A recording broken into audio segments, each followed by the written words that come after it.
Good morning, everybody, and welcome to CB Danforth Brokers. Really glad you could join us for our Prospect Square training today. This is going to be awesome.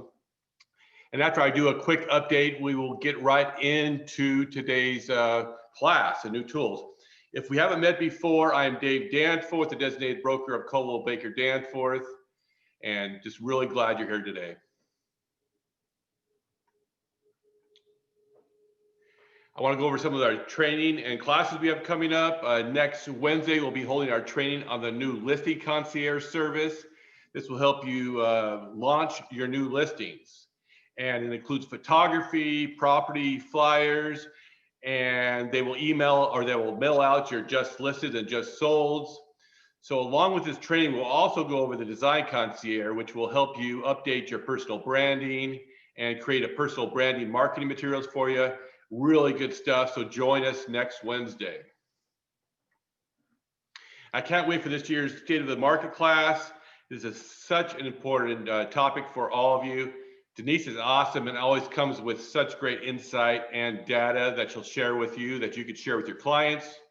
This class is free to all CB Danforth brokers, and you'll get 3 clock hours. And I think we have a short video from Denise she sent over to us. So let's watch that.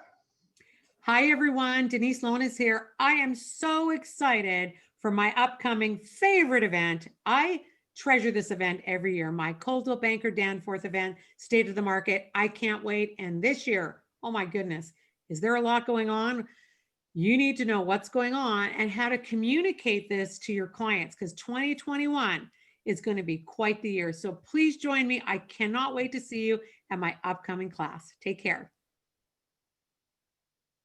And that class will not be boring. So make sure you join us, mark your calendar and register right away for that. You will also want to save the date for our award ceremony that's coming up. Because of COVID, obviously we're going virtual this year for the first time in 27 years.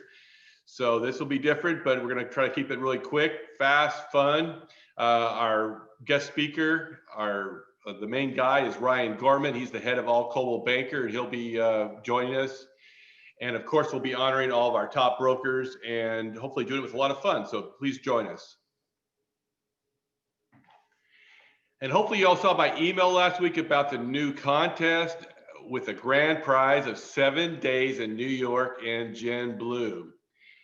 We are always looking to grow, and we want to get your help and have some fun doing it. So let's get on with the contest rules.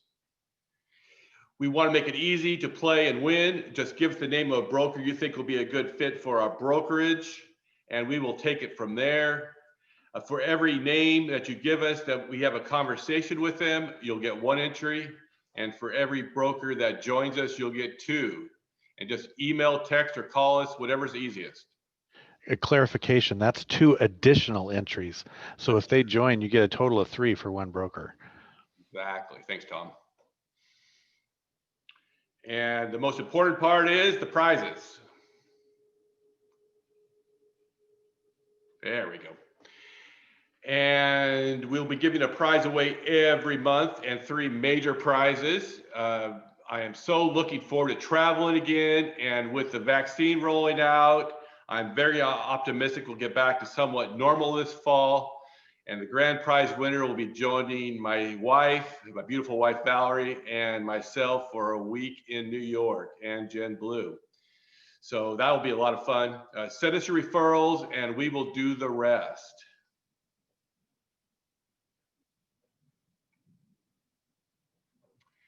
Make sure you do use the Q&A button at the bottom of your screen. If you were on the call last week, you saw how good Katie was at getting them answered. So make sure you use that, and she's excellent about getting your questions taken care of.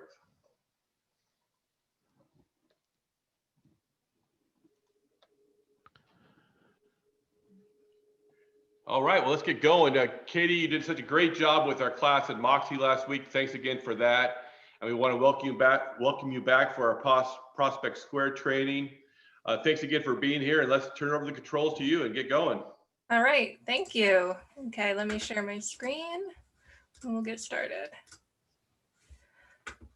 Okay, so I have a couple of slides that I'm going to walk through, but most of the class today will actually be live in Prospect Square because I know that's what's most helpful to see. So I just want to start with the slides though to give you a little bit of context of what is in Prospect Square for you to be able to use. So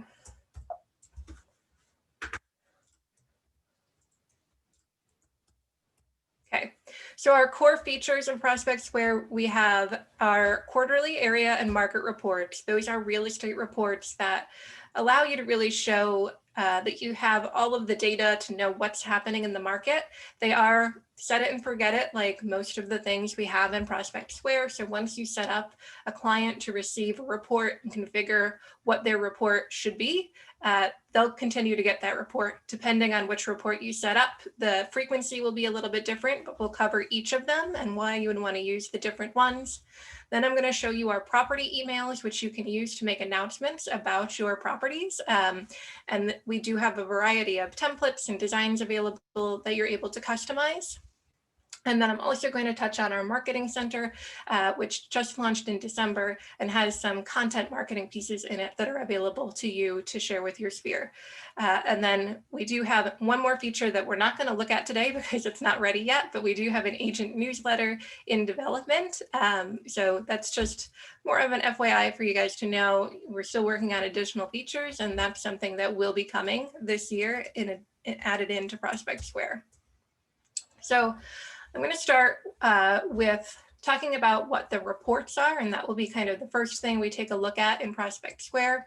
We have 3 different kinds of reports in Prospect Square: quarterly reports, area reports, and market reports.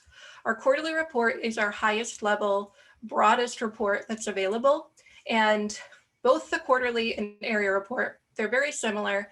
The quarterly report is aggregated market data. That means that there's no information about an individual property on the quarterly report or the area report. It's just going to be summary, rolled up information showing you trends of what's happening in the market. The quarterly report is available at the county level. So you would set it up and it's going to cover the entire county.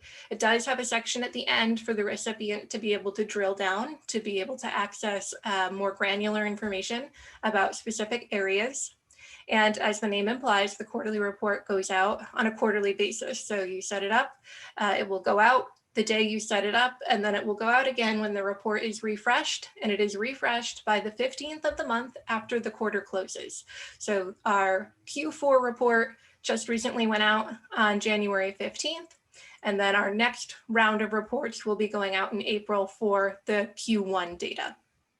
And it has a variety of data points on it, showing different trends and things like the amount of inventory available, the number of days on market a property is sitting, the listing price, the sales price, a variety of things like that. We'll take a look at one of the reports so you can see exactly what it looks like.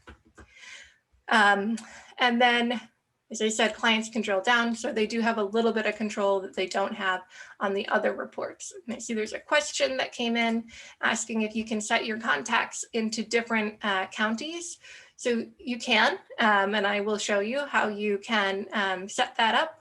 We don't actually, one of the things on our roadmap this year is to be able to assign reports to contact groups. That's actually not possible in Prospect Square right now, but I'll show you how you can easily do what you're asking when we get into the product. And I'm gonna pull over my browser.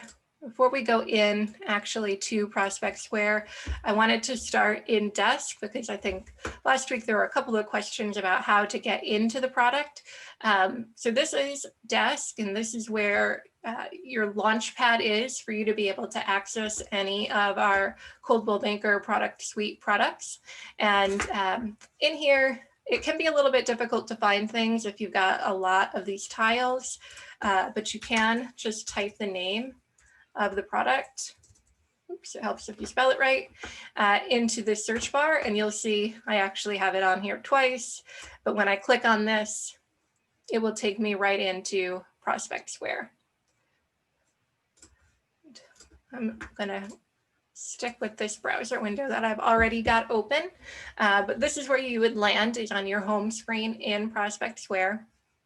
And then I do want to show you a live view of one of these quarterly reports. So here's one that I have open. So you can see we've got a cover page. We are going to be redesigning these reports at some point this year to make them a little bit more mobile friendly and modernized. But this is what it looks like right now. You've got your cover page with an image. It says the headline here, what county this report is created for. If this were an email report, this is just a preview that I pulled up within the system, so it doesn't have text here.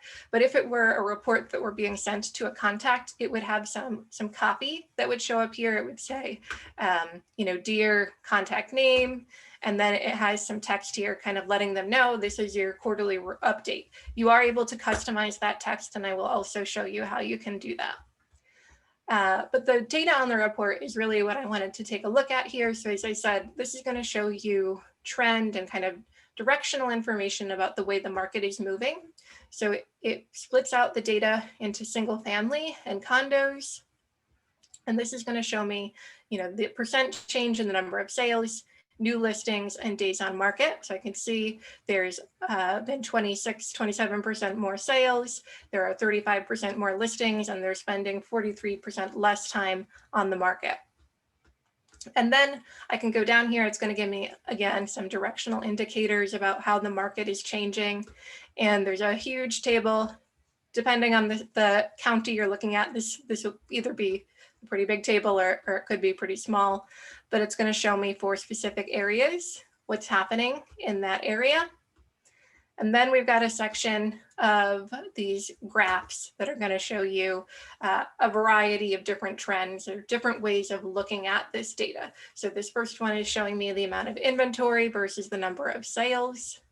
And for each of these, there is a little question mark icon here that you can click on that will give you some more information about, how you would read or interpret the different graphs that are in this report. And as I said, we are planning to refresh or, just give these a little bit more of a modern look. So I know one of the things we hear a lot on these is they're overwhelming. There's a lot of charts in here. We are going to be looking at making it so you can configure how many of these different charts show up. For now, in the quarterly report, I think there are 7 graphs for single family homes and 7 for condos. So we've got listing inventory and number of sales, the sales price versus number of sales, average sales price and days on market. This chart is showing you a comparison of the list price and sales price, that's what the 2 different colored bars are, with the days on market, the number of properties for sale, and the average sale price, properties for sale versus sold properties. And here's a month supply of inventory. Looks like these are all below 5 months. If it were above 5 months, the bar would be a different color. And then it's just going to repeat that whole thing, all of those graphs all over again, except now it's showing me the information for condos. So when you're setting up a quarterly report, you're really just picking the county that you're creating it for. You'll see when we look at area reports, they're very similar, but you can be a little bit more granular about the areas and property types that you want to have covered in the report. But a quarterly report is really intended to be broad, so it's going to cover everything. And then the last thing to look at in here is that you can see this additional report section. This is only in the quarterly report, and this would be where you could send this to somebody, they can look at the entire county, and then they can say, I really want to dig into Falls City, and they can view either the monthly data for that area, or they can view the quarterly data for that area. So this gives a very broad view and lets the recipient be in control of digging into the different areas a little bit more. Now, Okay, I have a question for you real quick. First one is on the front page, do we have control of the image that's going to be there? Yep, Okay. I will show you how you can change that. There's a library of images available that you can choose, or you can also upload your own image. And the second question is, like Moxie, they pick and choose which of these pages get set out, or do they always get the full package? Right now, they always get the full package. You can't customize it other than picking, which county you're sending it for and customizing what's on the cover page. But that is, as I said, one of the things we're looking at is we redesigned this to let you, make them a little bit smaller or condensed or give you more control over what's actually in it. Well, that'd be good, because I mean, there's obviously counties that may not even have any condos in it at all, and to send that off, it's like you're almost not paying attention. The Yeah. second thing, when you go down those cities again, I like that. Can you like the cities, keep on going down farther where you had the hyperlinks to the different cities, quarterlies, that one? Can you hyperlink those and send those off separately, or so like if I live in Federal Way, if I want to set off a Federal Way report, I can just do that? Yep, that would actually be the area report. They're actually linked together. So Okay. if I clicked on the monthly, so what you can't do is you can't send the quarterly report for Federal Way, because you can only send the quarterly reports at the county level. But if you wanted to send a report that was just for Federal Way, you could use the area report, and that actually is what's linked here. If you click on the monthly report link, is the area report for that particular area.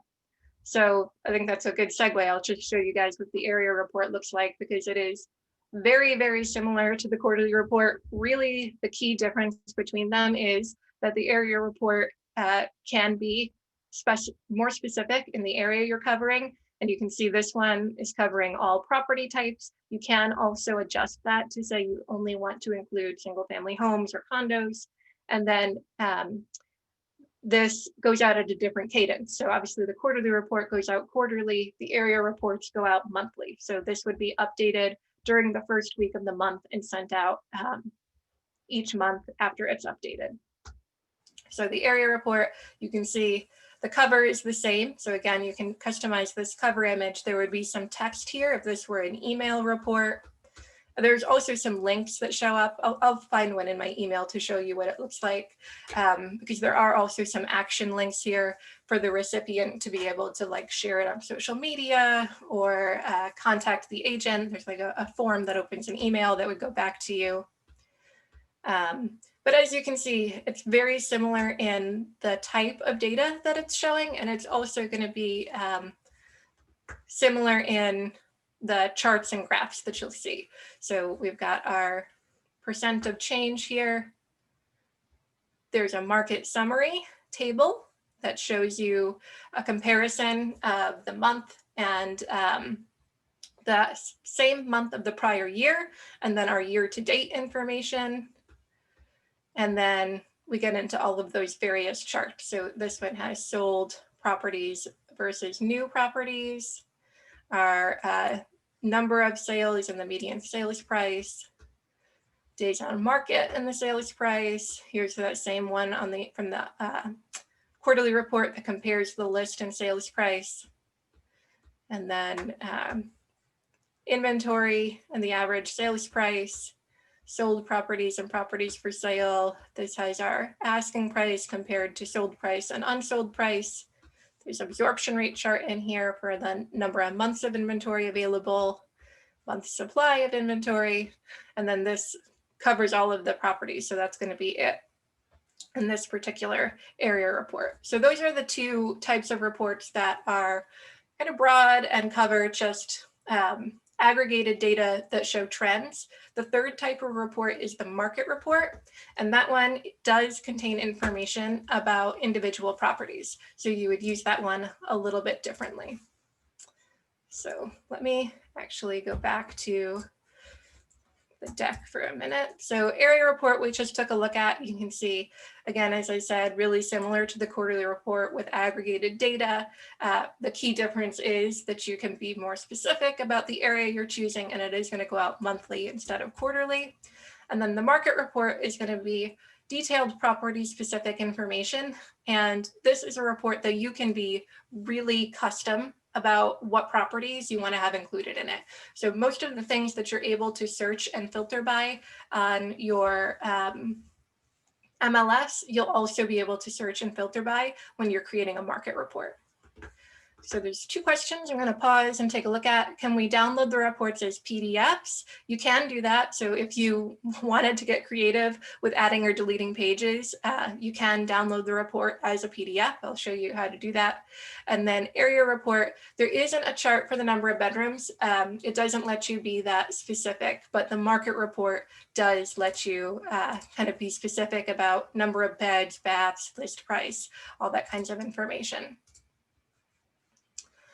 And then I see a question asking about it going into your junk folder in Gmail.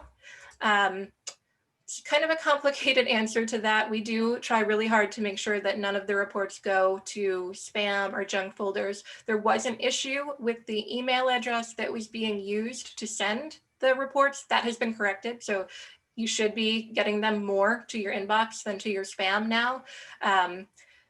That's not to say that it never happens that emails end up in the spam folder. I mean, it is a marketing program sending emails, so our emails do sometimes end up that way. We are doing a lot and continue to do a lot to address that and try to make sure that your emails will always end up in your inbox. And I think the one thing that you can do is if it does come into your junk folder in Gmail or Yahoo or AOL or whatever kind of mail program you're using, if you click the button to mark it as not spam, that actually does help not just your own account to not have it go to spam in the future, but it helps that email client learn not to treat our emails as spam. You know, it's basically the counteraction to people who click the mark it spam button. So that is the one thing that you can do if it does go to your junk folder. Make sure you click the button to say this is not spam. And then there's a question if you can download the charts to use on a postcard.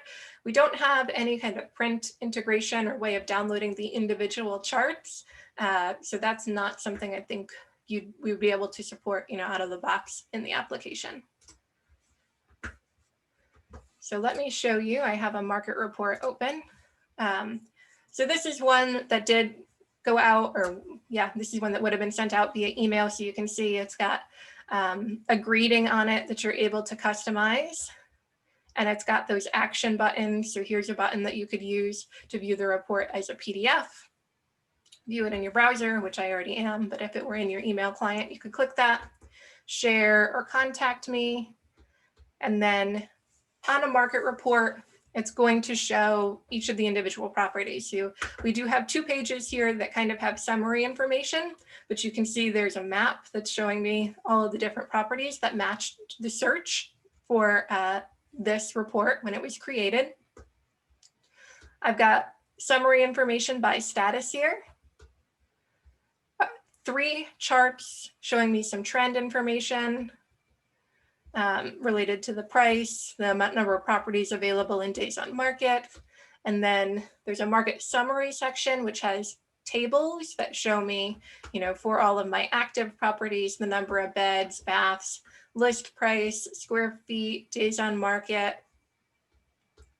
Same for my pending. And then it does include average, high, and low kind of called out below that table.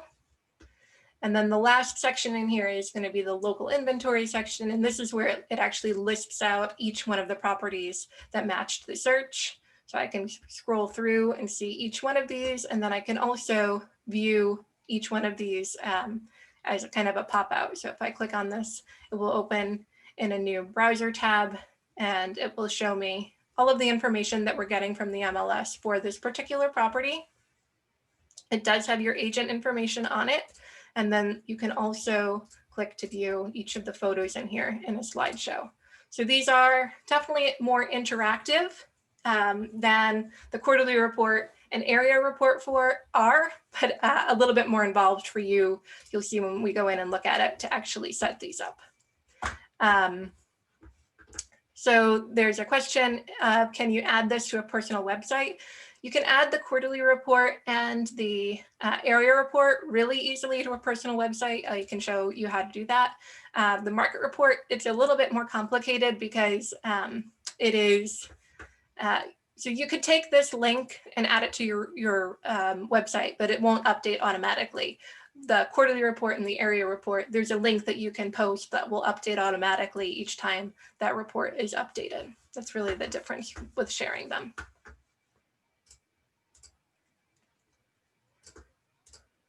Okay, And now I'm going to go into the application, and before I show you how to create each of the types of reports, the first thing I want to show you is how to just get yourself set up in Prospect Square. So the one thing you'll want to make sure you come in, oh, I did get signed out, so let me just go back in. You'll want to make sure that your profile is up to date.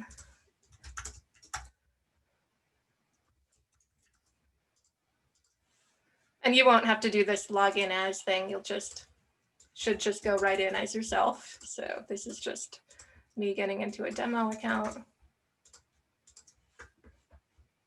This takes me in.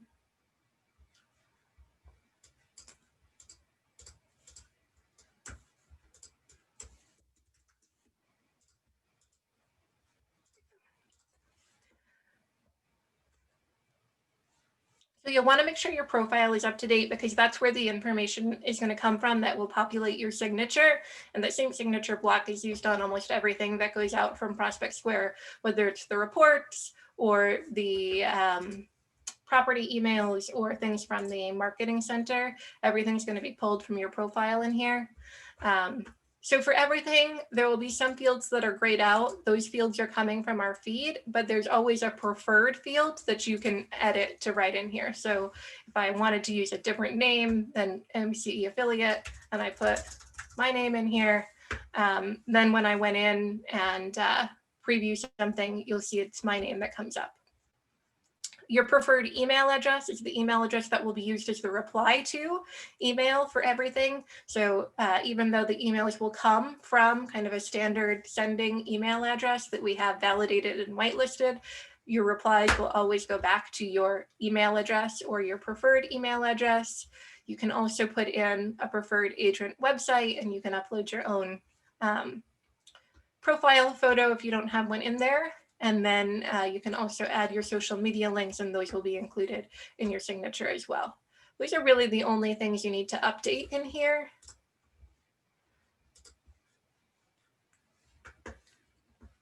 And then the other thing you'll need to do before you can set anything up is obviously to put your contacts into the system. So the way that you can do that easily is that if you have your contacts in another system, you can import them.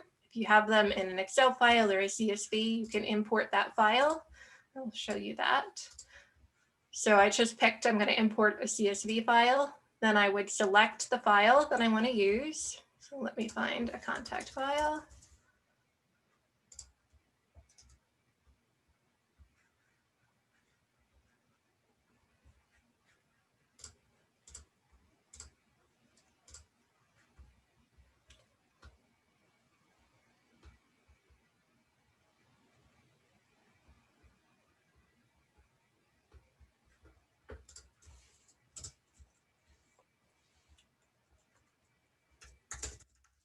See if I can find my own contacts here.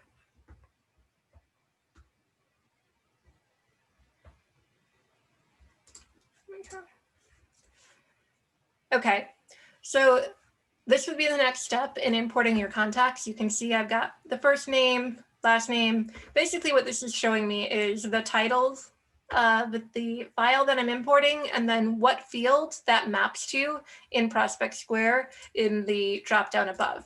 So I would need to map each of the fields, and there's only 3 fields required in Prospect Square: the first name, last name, and your email address. So I need to make sure that at least those 3 fields are mapped in here. But you could see you could have a variety of things in here. And there's a variety of fields available to import into. And then the next step would be choosing how to handle duplicates. The recommendation here would be to ignore or skip any duplicates so that you don't import duplicates here. And then you can also choose if you want to import your contacts into a group, either choosing an existing group or creating a new group. And I'm not actually going to import my contacts since this is not my real account, so I'm not going to finish it. But then the next step that if I clicked continue would be that it would show me results. So it would let me know how many contacts were imported successfully, how many were not, and there would be a way to view the contacts that were not imported if I needed to see why some of them weren't imported, whether they're duplicates or maybe there was invalid data or something like that. It would tell you that. There's a question if your contacts can come from Zap. We don't have any integration with Zap, and we're not planning to build integration from Zap. So you would have to do this import export to move your contacts over. We do have an integration with Gmail to sync contacts if you have them in your Gmail account. I don't know if Zap has an integration that allows you to sync contacts to Gmail, but that would be another way that you can move them over, would be to sync both accounts with Gmail. And there's a question asking if there's an Excel template available. There isn't currently, but that is a good idea. We could put something together and post it in the Help Center on Desk. Really anything that allows you to export your contacts into a CSV file, as long as you could get to this point and be able to map the first name field, last name field, and the email address, the import would work for you though. So you don't, if you can export it from somewhere, you don't have to spend a lot of time reformatting the file. You should be able to import it right into Prospect Square. Okay. And then the other major thing to kind of touch on with getting your contacts set up is obviously to get them into groups. So if you're importing the contacts, as you saw, you can add them to a group at that point. You can also select your contacts. There's two ways of doing that. You can just click in the black bar here. If I had more contacts, so that's gonna, if I had more than 50 contacts in this account, it would be paginated. This account does only have 16 total contacts in it. When you click in the black bar, you are only selecting the contacts on the page that you're viewing. So if I had more than 50, when I click here, there would be a button that comes up that says select all contacts, and that would select all of my contacts across every page. So you would want to either group your contacts as you're importing them or use these selection tools to choose your contacts. And then this action menu, this is the easiest way to create a group, is to come in here and create group.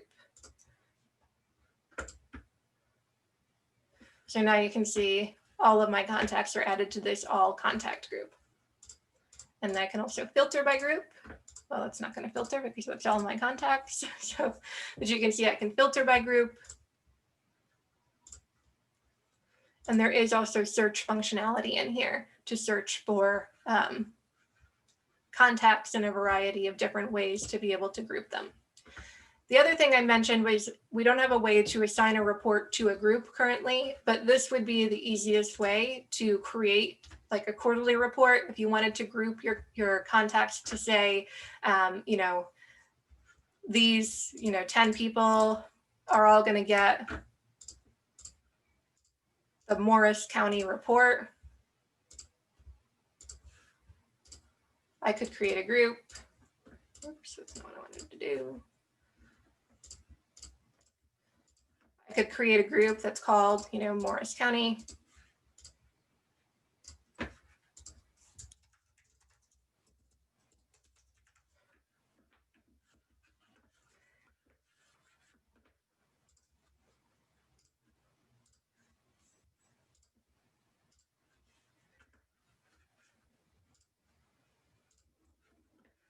And then I can filter. So now I'm viewing all of my Morris County contacts, and I can actually choose to create a quarterly report right from here that will create that report for everybody who's in that group.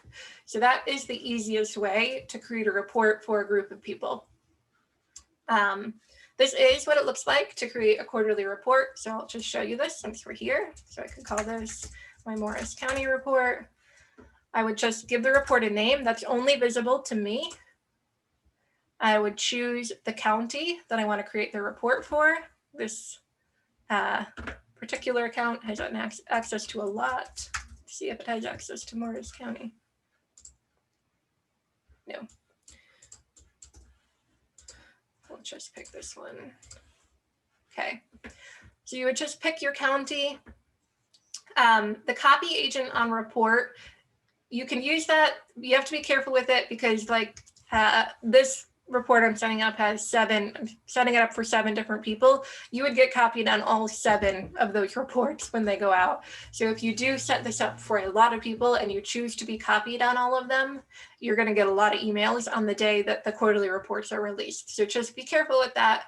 You maybe want to set it up so you get copied on 1 or 2 of them, but you probably don't want to be copied on every single report that goes out. Report enabled means exactly what you think. It means the report is either active or inactive. And then you can also customize your subject line to say, this is your quarterly report, the first time the person gets it. And then there's also a field here to customize it for each update. So you can say, you know, updated quarterly report. Not actually going to save that. The other way that you can access this to kind of manage your reports is from the report section in the left-hand navigation. So from here, I can see all of my reports. This is also where I mentioned before that you can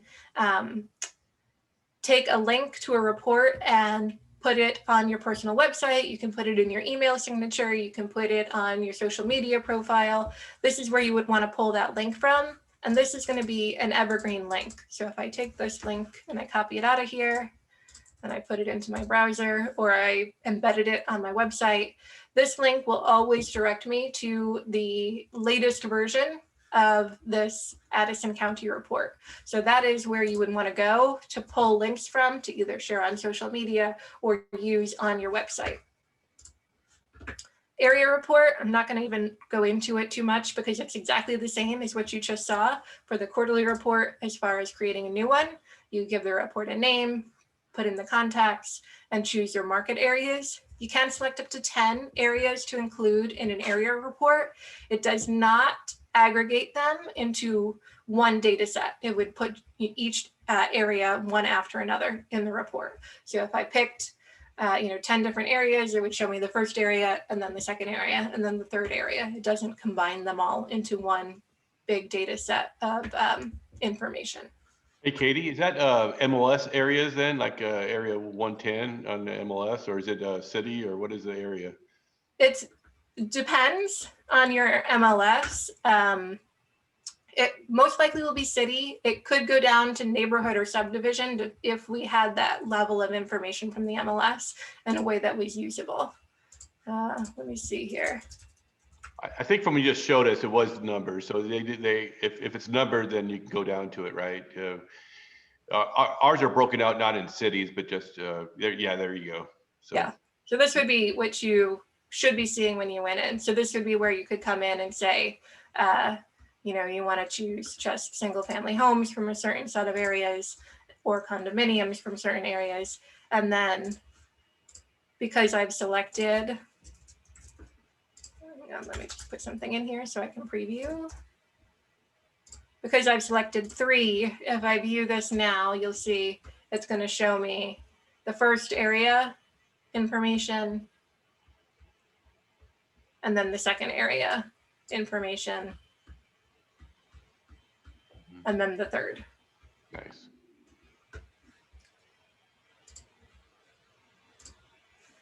But all the same kinds of settings. The market report is where it definitely gets more involved for setting up your reports. So there's a question if reports can be broken down to zip code. What we just showed you as far as the areas is, the structure that you can choose from. In the market report, you can search by zip code though. So you can see this is much more involved.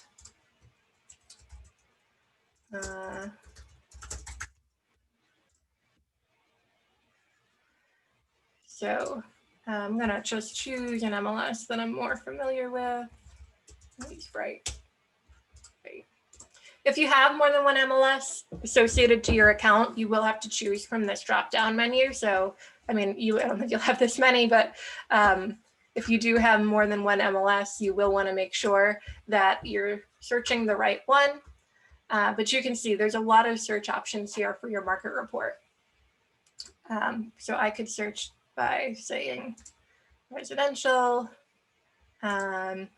detached, I can search here by city. This is where I can search by zip code. I'm going to search Yardley, Pennsylvania. And I can also search by at least 3 bedrooms and a half bath. And then I'm clicking the count button to see how many properties match that search. I'm going to adjust it. There is a limit in the email of only including 200 properties because it does include all of the properties in the email. So you do want to make sure that your search is fewer than 200 properties. It would give you an error. It wouldn't actually let you save your search if it were more than that. But that's just because of the size of the email, the constraint of, we actually want the email to be delivered.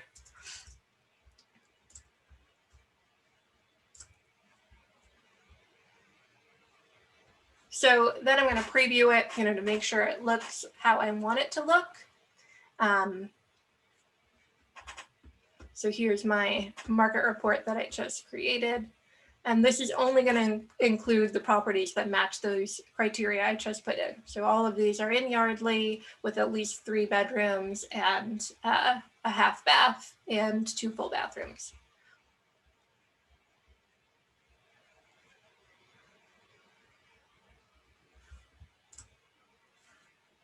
The other options that are on here, you can specify a display title to be displayed on the cover for these. Unlike the quarterly report and the area report that are very set on the schedule of when we refresh the data, the frequency is completely up to you. You can have this go out every day. It does only go out if there's an update. So if there's no change from the previous day, it would not go out. But you can have it go out every day. You can have it go out quarterly. There's a whole range of options in here for you to choose from. And then you can also say, go out for 6 weeks maybe, and then stop. So you can go on a listing presentation and set up a report for that prospective client, and then have the report automatically expire at some point. A couple of the other things on here. So my search had more than 150 listings. If I want to make sure they're all included, I'm going to update this to say, include all 200 listings if there are 200. If my search, like this search had 186 listings. If next week it ran and there were more than 200 listings that matched, it would only include 200 listings, and it does sort them to include active listings first, then my sold listings, and then anything that's pending or other statuses like canceled or off market. And then the buyer type is the other thing to touch on here. So there are 4 different types of buyers. This controls the text that shows up on the front cover of the report.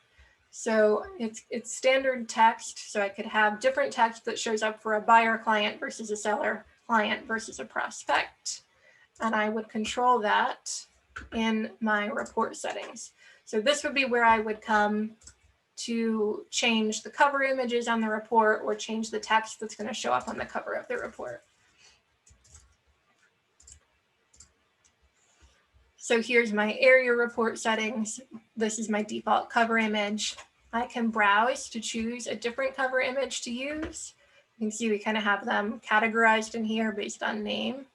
So I'm just going to pick an exterior shot to use.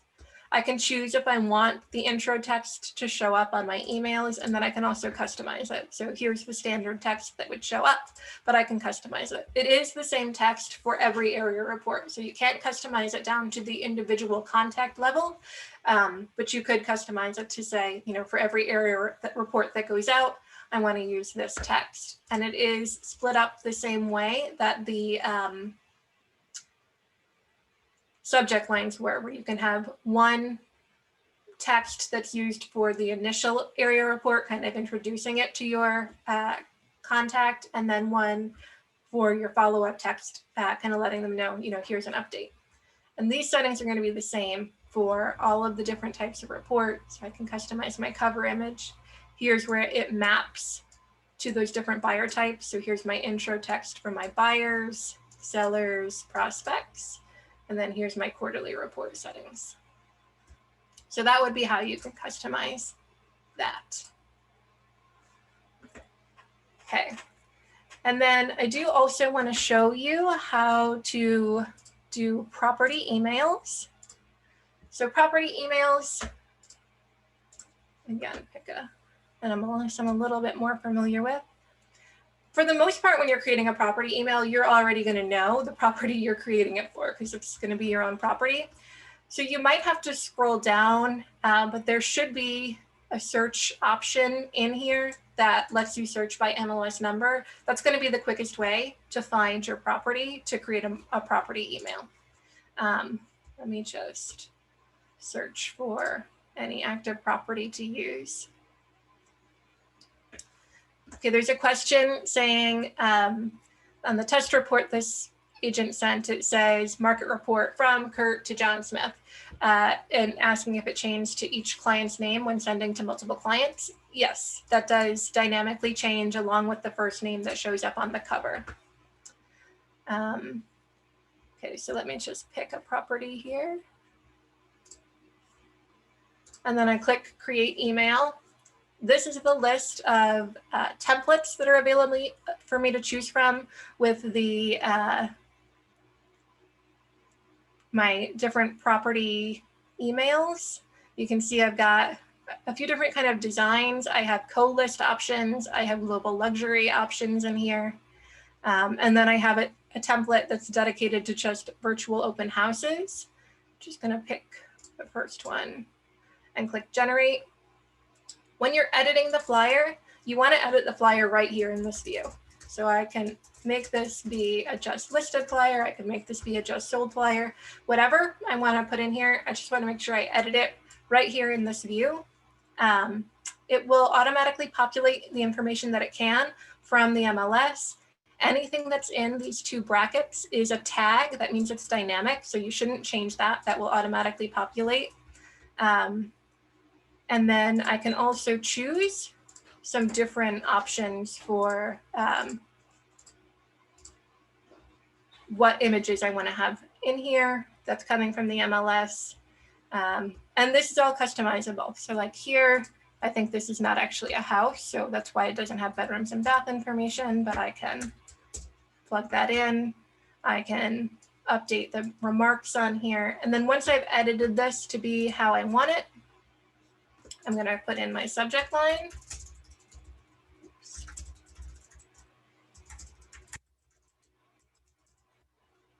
Choose the group I want to send it to. And if I have a property website that I want to be linked, I'm going to put that on here as well. And then again, I can preview this. So here's what my flyer is going to look like when it goes out. And here's my link to the property that actually will work in the preview. And if the preview looks good, then I would just click send to send this off. And then I can see all of my previously sent emails, property emails in this section.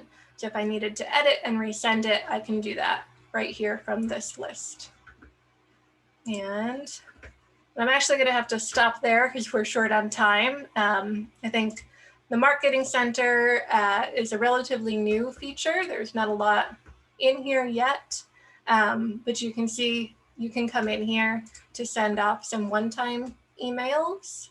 There's a whole library of stuff in here that you can send via email or share. And then there are also some multi-step campaigns that you can add to your campaigns by coming into the campaign library and choosing them.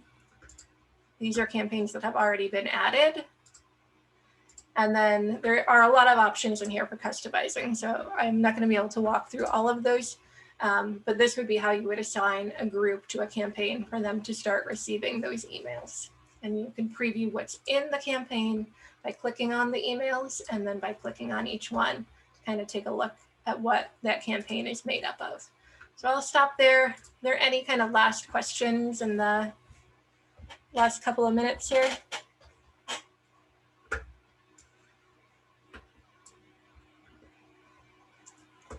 I know that's a lot. It's a lot to go through. Well, it is. It gives them a good basis for going in there and playing around with it. And that's really how you're going to learn this the best, is get in there and use it. I love the fact that we're recording this and they can go back and revisit it. And then is there, once again, is there a place for them to go to get additional training on this? Yeah, so there are weekly trainings that are being offered by our training team or deployment team. So I'll make sure that you have those links. I think they're also published in the Help Center on Desk. I know there are recordings in the Help Center on Desk of other trainings and some other documentation, kind of like quick start guides and things like that, that people can refer to as they're looking at it. The Marketing Center, like I said, is very new. It's about a month old, so I'm not sure how much content is there on that yet, but I think there will be some, dedicated Marketing Center trainings coming up. Great. So you got one question there, is that? Yeah, if you need help on Prospect Square, actually, there is a chat tab in the, let me share my screen again really quickly. There is a chat tab in Prospect Square that you can use if you need help. During business hours. And this is actually going to connect me to a chat person. So let me get out of there before it does that. But that would be a quick way of just getting support, application support directly from our help desk team. Otherwise, you can reach out to the help desk and they'll be able to help you with Prospect Square questions. Awesome, thank you. I love the idea of having the Excel sheet kind of pre-populated or with the headers on there so people know, and just makes it easier for them. So if we can do something like that, that would be great. Yeah, we can put that together. Awesome. Well, I know you need to get rolling, so we'll let you go. Thanks so much. Are you doing next week's class, or is that the studio?